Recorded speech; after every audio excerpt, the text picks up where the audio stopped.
Well, what's up, everybody? I'm out here again on the R3, and today our topic is the 10 things I absolutely love about my R3. Stay tuned.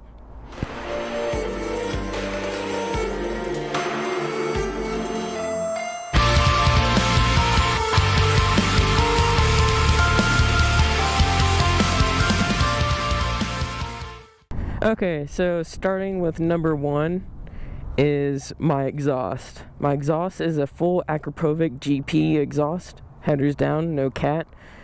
Plus, no baffle. That is the biggest thing about this exhaust. No baffle makes it amazing. I did tune it. I did not put block off plates on purpose because I love the pops. I don't care if it's bad for it. I'll fix it if it breaks.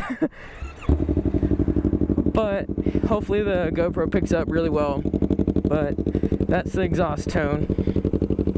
I love it. Plus a little echo back here. Yeah. So that's number one. Number two is the styling of the bike. In my own opinion, this is probably one of the best looking 300s, and even stock it looks amazing, but I added a little bit extra to it to make it more my style. But overall, this is probably one of the best looking 300s that's out there to buy. But number three is the ergonomics, the seat height. Seat height is 30.7 or 30.9 inches. Those 0.2 don't really matter. It's freaking short. I'm 5'6" and I feel perfect on it. I can flat foot it. It's a very easy ride. Number four is the reliability of the bike. I'm at 18,993 miles on this thing. It's pretty reliable if you take care of it. If you do all the maintenance on time, and this person almost doesn't see me, it's going to treat you right if you treat it right, pretty much. That's pretty much true for most bikes, I think. From the bikes that I've owned, I've only owned 3, let alone, but all of them are very reliable. So this one's super reliable. Just take care of it.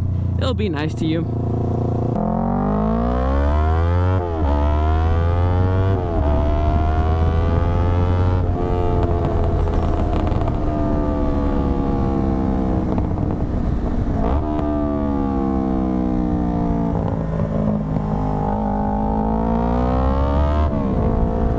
Number 5 is the ease of riding. It is very easy to ride. It is one of the most forgiving bikes that I've ridden. So number 6 is the ease of starting on this. It's probably one of the best beginner bikes. I know I'm very biased towards it because I started on it and I own it, but coming from personal experience, it is so easy to learn on. It is amazing. I'm gonna ask for a better starter bike, plus it's good looking. Number 7 kind of ties in with the others, but number 7 is the lightness of the bike. It's so flickable, easy. I just keep repeating myself of how easy it is to ride, but it literally is. It is so lightweight, you don't even feel it. I think stock is like 340 pounds. I'll put it in the video if I get it wrong, I probably will. From what I did to it, so I made it even lighter than stock.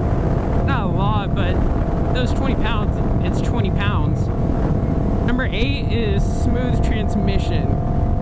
The transmission is flawless. You can get into every gear, very simple, and downshifting is a breeze. Rev matching, it takes like no effort to rev match.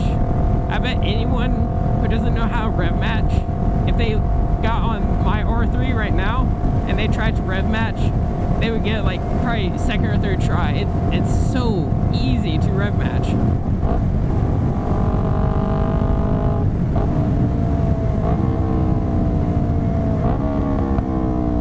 Like that.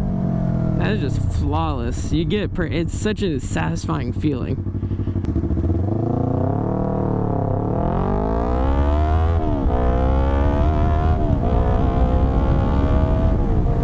Number 9 is probably the torque. yes, it's not a top speed bike, it's not the fastest accelerating, but it does have some decent torque. The torque on this thing is pretty crazy to the power to weight and everything. I mean, it's not fast at all, but that torque is really where the fun factor kicks in. Have it exhaust, the torque, it's just satisfying, just plowing through gears and everything. So number 9 was how informative the tack is. The tack is probably one of the most informative that I've seen on a starter bike. So the tack is pretty dang awesome. So one, you have the brights, of course, pre-standard. You have your turn signal indicator. Then you have the neutral light. Oh, so the neutral light's down there. Then you have your fuel gauge, which is freaking awesome. That's very helpful, so you know when you're about to run out of gas. Then you have a temp gauge for the bike, a clock, gear indicator. That is one of the nicest things that I've had when I started out. So a gear indicator is very helpful to beginners like me.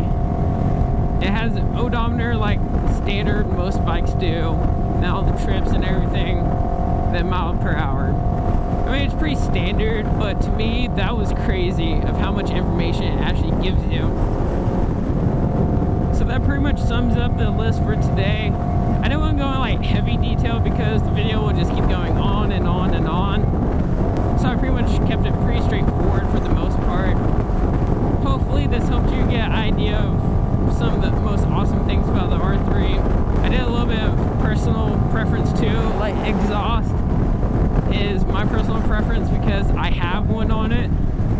Some people may not agree with me, but everyone's entitled to their opinion. So, yeah. If you want me to go in more detail on a topic, just let me know and I'll try and cover it later on. But I hope you all enjoyed the video and I'll see you all in the next one. Later.